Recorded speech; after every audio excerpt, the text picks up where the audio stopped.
자, 첫 번째 키워드, 중요한 국제 뉴스죠. 운명의 중간 선거입니다. 트럼프 행정부에 대한 중간 평가 성격으로 치러지는 이 중간 선거가 하루 앞으로 다가왔습니다. 전문가시잖아요. 어떻게 보십니까? 예, 미국 중간 선거가 6일 시행이 되죠. 우리 시간으로는 7일 오전 정도 되면 출구조사 결과가 나올 것 같은데요. 미국의 중간 선거는 단순하게 미국 내의 행사만이 아닙니다. 물론 미국 내에서도 굉장히 중요한 의미가 있어요. 미국은 흔히들 대통령 중심제 국가로 알고 있지만 사실은 의회 권력이 대통령을 훨씬 더 압도하고 있는 의회 중심 국가라고 해도 과언이 아닙니다. 예산, 국방, 그리고 각종 자치 문제에 관한 상당수 권한을 지금 의회가 장악을 하고 있거든요. 그런 면에서 이 의회의 권력이 어디로 넘어가느냐 굉장히 중요한 이 변수예요.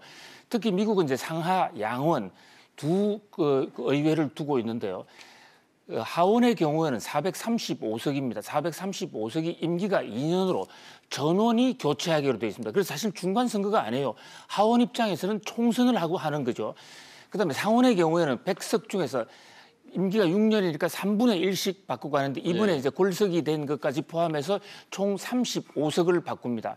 현재까지 나타난 선거 판도로 보면 하원에서는 435석 중에서 압도적으로 민주당이 승리할 것 같아.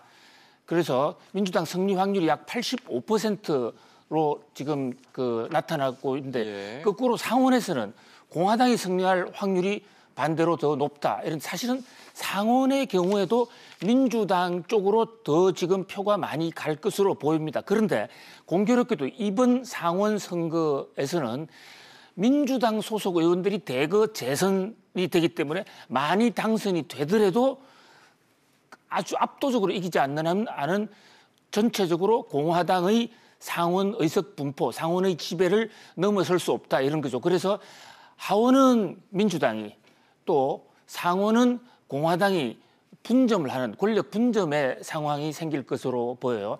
현재 미국 월가에서는 미국 정시에서는 그동안의 주가 상승 하락 추세를 분석해 보니까 상원과 하원을 여당과 야당이 하나씩 갈라 가졌을 때 그때 미국 주가가 가장 많이 올랐다. 그런 면에서 현재 상황에서 하원 민주당, 상원 공화당 상황은 뉴욕 증시 월가의 다우지수나 나스닥에 호재가 될 수 있지 않겠나 이렇게 지금 보는 전망이 압도적이에요.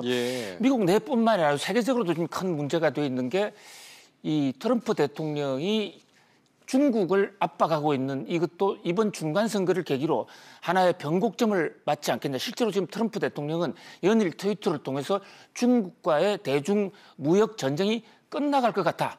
그리고 끝나는 협상을 하고 있다라는 말을 계속 올리고 있어요. 단순한 선거용인지 아니면 이번 선거가 끝나면 더 이상 실익이 없는 부작용이 더 많은 미중 전쟁을 그만둘 것인지 굉장히 주목되고 있어요. 한반도 문제도 마찬가지죠. 북한 핵 무장을 완화하는 문제도 그동안 선거를 의식해서 트럼프 대통령이 일방 완웨이를 많이 끌어왔는데 당분간 선거가 끝나면 앞으로 2년 동안은 그렇게 정치적인 이슈 때문에 어떤 공세적으로 한쪽으로 나아갈 필요가 없어지는 그런 상황으로 봅니다. 전통적으로 보면 미국 선거에서 이제 결과적으로 이 2년마다 대통령 임기 중간 2년마다 치러지는 이 선거가 중간 선거적 평가의 의미를 갖고 또 그동안에는 야당이 여당을 평가하는 그런 심판의 그런 선거가 되어 왔습니다. 그런 면에서 이번 선거에서도 민주당이 이 공화당보다는 조금 더 앞서지 않을 것인가. 적어도 트럼프 대통령이 여야 상원의 압도적 지지를 믿고 일방적으로 정치를 해나가던 그런 상황에서는 조금 더 자제와 절제 쪽으로 나아가지 않겠냐는 그런 기대가 상당히 높아지는. 아무튼 최종적으로 마지막은 선거 결과는 뚜껑을 열어봐야 합니다. 특히 최근에 캐러반 사태로 인해서 남쪽에서 올라오고 있는 이민 행렬과 관련해서 트럼프 대통령의 지지율이 막판에 오히려 올라가고 있는 이런 추세를 보이고 있어요. 이민 행렬을 막아줄 수 있는 것은 역시 막강한 이 보수 우파의 트럼프 대통령이 아니겠냐 합니다만은 이 최종 이 미국 대선 결과가 어떻게 될 것이냐 귀추가 잘못 주목되는 그런 순간입니다. 예, 중간 선거 결과에 따라서 우리나라에도 영향이 있는 미중 무역 전쟁 그리고 북핵 문제까지도 영향이 있을 수가 있습니다. 우리나라도 좀 잘 지켜봐야겠습니다. 두 번째 키워드입니다. 보시죠.